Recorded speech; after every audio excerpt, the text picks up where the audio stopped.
South Africa's High Court issues an order preventing the Sudanese president from departing the country. Will South Africa follow through on a request by the International Criminal Court to arrest him on charges for war crimes? Also ahead, a new report says China and Russia have cracked encrypted classified documents stolen by Edward Snowden. We speak to journalist Glenn Greenwood about the latest allegations. And Syrians desperate to flee the violence find themselves turned away by Turkish soldiers and are forced back by ISIS fighters.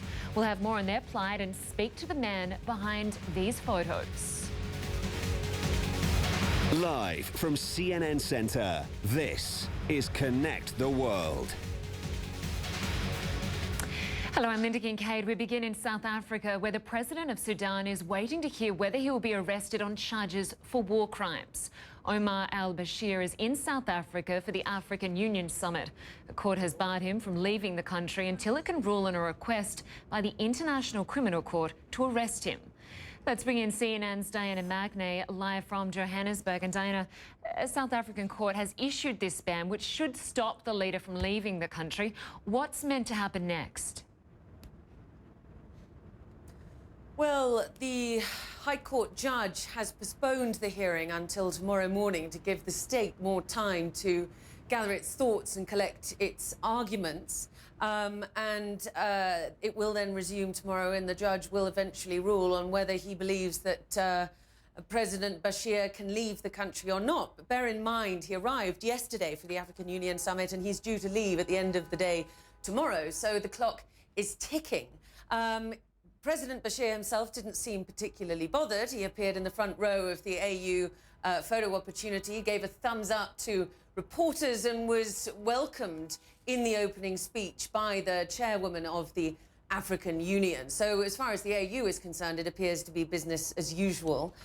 It is surprising that he decided to actually attend this summit, given the fact that it knows South Africa's obligations under the Rome Statute of the International Criminal Court, i.e. it is obliged to hand President Bashir over because of the charges made against him, and those are very serious charges: war crimes, crimes against humanity, and genocide. He is effectively the biggest target for the International Criminal Court, and South Africa is obliged to hand him over. Whether it will do so or whether it will somehow argue that the African Union invited him rather than South Africa, we will see tomorrow. But it certainly puts South Africa in a bit of a bind.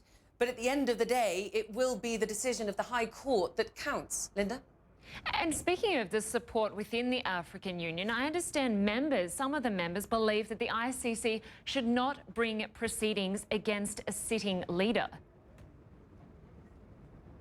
Well, yes, and the African Union generally is pretty much opposed to the International Criminal Court. It accuses the court of unfairly targeting African leaders, that it doesn't act on any of the other cases that are brought against it, but only targets Africa. The counter-argument to that is that most of those cases were brought by those African countries themselves. But the AU has said that the dictates of the ICC shouldn't be followed in relation to President Bashir. And in fact, when you talk to people here in South Africa, I've been questioning people today here in Johannesburg how they feel about the ICC, and they say Africans should deal with African affairs, and it shouldn't be some international tribunal that waltzes into our affairs and handles them. So the populist view on this continent is very much opposed to the ICC. But if South Africa does hold that argument, that he's here on the invitation of the AU rather than South Africa, that's unlikely to be something that will wash either under national or international law. Linda? We'll have to see how this plays out tomorrow. As you say, the clock is ticking. Diana Magnay in Johannesburg, thank you very much. And South Sudan is facing the threat of starvation amid a surge of violence in the past 4 weeks. The International Committee of the Red Cross is calling for urgent action to save hundreds of thousands of people. Our Aisha Sasay reports.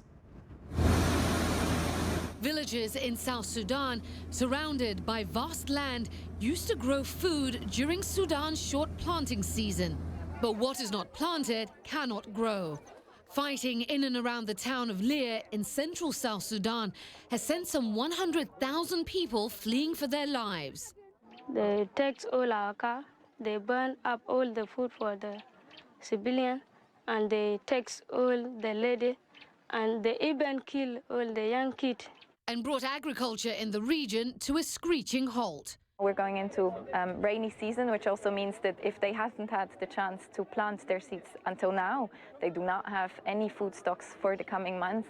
So we're going towards a very, very difficult period for the people here in South Sudan. The International Committee of the Red Cross is providing some aid, but their staff was evacuated. Crucial food delivery to some 120,000 people was suspended, and the risk of starvation looms. The life for the people who are now in the bush is very difficult. They have nothing to eat at all. So up to the end of this month, people will die from starvation.